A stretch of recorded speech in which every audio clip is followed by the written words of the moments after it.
Hi guys, akan jirtu guyyaa irraa kana waan baay'ee tokko isin ajaa'ibuun isin agarsiisa. Viidiyoo keessan background isaa karaa salphaa ta'eetiin sekeendii muraasa gidduutti akkamitti akka remove gootan isin agarsiisa.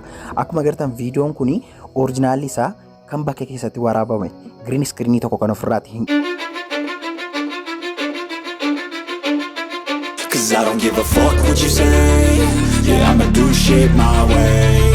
So you can go kick rocks, I'ma stack bricks up, build what I want to make. Yo, I got a lot of shit to say, so I'ma do this every day. I'll be writing things until I'm fucking buried in my grave. 6 feet deep under, but my body won't decay. Cause my messages are timeless, so they'll put them on display. Oh yeah, I rap with a certainty, I have a sense of urgency. A message for eternity, for everyone internally. I had some people burning me, but now they fucking learn to see I ain't the one to fuck with, now they looking nervously. And I don't really care what you think of me respectfully. You can kick rocks if you think you're fucking better, see I will outwork you, turn you to an enemy. Hurt you so bad that you're gonna need some therapy. I got the motherfucking recipe, I've been cooking up hits, I'ma leave a legacy. You'll be looking small when you're standing right next to me. I'm 5'10", bitch, but I'm 10 feet next to me. Cause I don't give a fuck what you say. Yeah, I'ma do shit my way. So you can go kick rocks, I'ma stack bricks up, build what I want to make. Cause I don't give a fuck what you say. Yeah, I'ma do shit my way. So you can go kick rocks, I'ma stack bricks up, build what I want to make. Yeah, I'ma do it my way.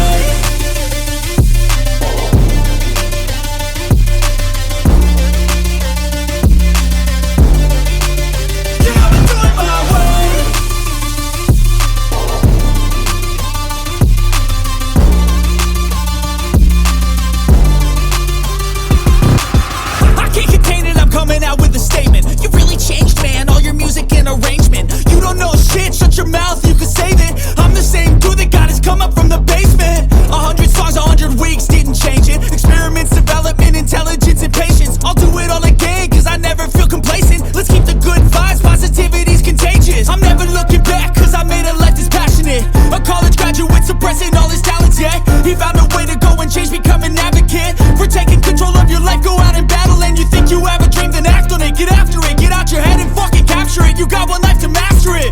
Don't give up on your future, we all start losers. We're all late bloomers, gotta struggle through the sewer. What you say, yeah, I'ma do shit my way.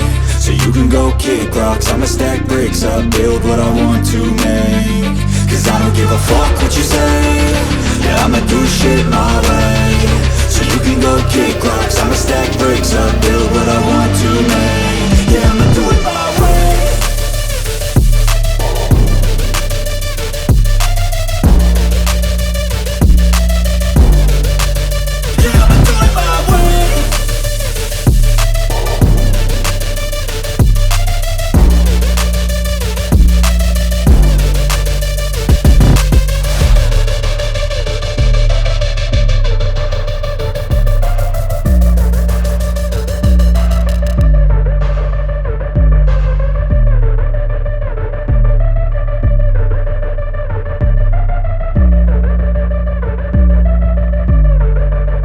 Naaf egaa dura osoo background isaan balleessin viidiyoo sana wal qixxeeffannee jechuudha.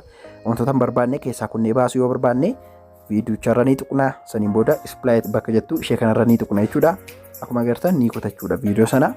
Haala kanaatiintu nuuf kutaa bakka barbaanne immoo tuquudhaan delete ni goona jechuudha. Akkuma agartan kukkutaatiin jira jechuudha.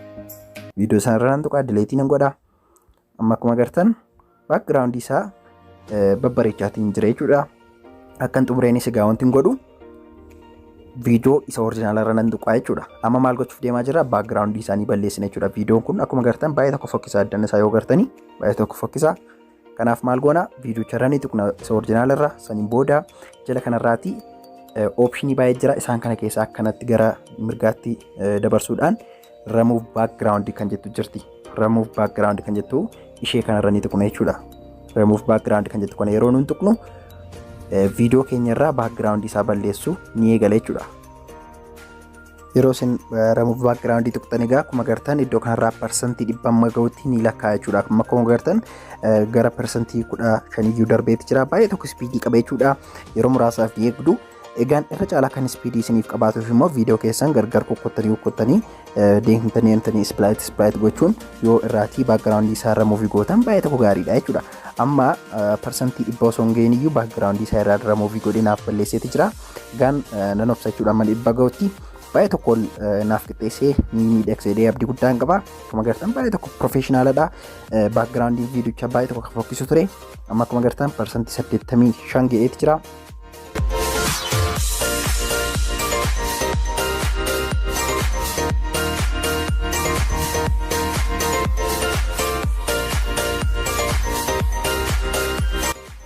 Waaw kun akkuma agartan egaa xumureetti jira jechuudha. Akkuma agartan viidiyoo keenya baakgiraawundiin isaa badeetti jira. Kanaaf maal goona amma viidiyoo keenya irra tuqneetu ni guddatan jechuudha. Saayizii isaa quba lamaan akkanatti zuumii fi zuum aawut goone iskiriinii bilbila keenyaa wajjin akka inni maachii wal godhu ni taasisna jechuudha. Akkuma agartan haala kanaatiin jechuudha. Amma naaf ta'eetti jira jechuudha. Egaan tiraanziishinii garaagaraa itti daddabaluu ni dandeenya. Waa baay'eedha jechuudha kan inni appilikeeshiniin kun of keessaatii qabu paartii isiniif dhiyeessaati deema. Viidiyoo keenya xiqqoo ishee bareechuu yoo barbaanne viidiyoo isa oriijinaal irra tuquudhaan jala kanarraatii akkanatti gara mirgaatti darbuudhaan oopshinii sana argattan adjust kan jettu jirti. Kalarii viidiyoo keenya irra caalaa akka inni miidhagu gochuutiin dandeenya jechuudha. Akkuma agartan kana fakkaatudha. Wantoota barbaadan kamiin iyyuu irratti daddabaluutiin dandeessu. Anarra kan isiniif qabadhee dhufe garuu baakgiraawundi viidiyoo kamiin iyyuu remuuvii gochuu akka dandeessan appilikeeshinii paawurfuul ta'e kan akka ta'een isinitti agarsiisa jechuudha. Kanaaf egaa haala kanaatiin erga xumurtanii wantoota barbaadan waan fedha keessan immoo irratti daddabalachuudhaan gubbaa kanarraa mallattoo kana jira ishee kanarra ni tuqna jechuudha. Achii booda kun akkuma agartan fuul HD'dhaan seevii godhachuu barbaanne ishee kanarra tuqna jechuudha. Akkuma agartan inni iyyuu diifaaltii ofiisaatiin kana filata ekspoortii ni goona. Viidiyoon keenya seevii ta'uutiin eegale jechuudha. Kanaaf egaa haala kanaatiin fayyadamtanii viidiyoo gosa kamiin iyyuu baakgiraawundii isaa yoo isinitti fokkisee remuuvii gochuu irraa balleessuudhaan itti fayyadamuutii ni dandeessu jechuudha. Hordoftootiyyaa akkanis itti abdii guddaan qaba. Yeroo itti aanu maal akkanis isiniif qabadhee barbaadu waa kamiin iyyuu koomentiiratti na gaggaafadhaa. Yeroo itti aanu deebinee mala garuutti nagaan naaf tura. Bye bye.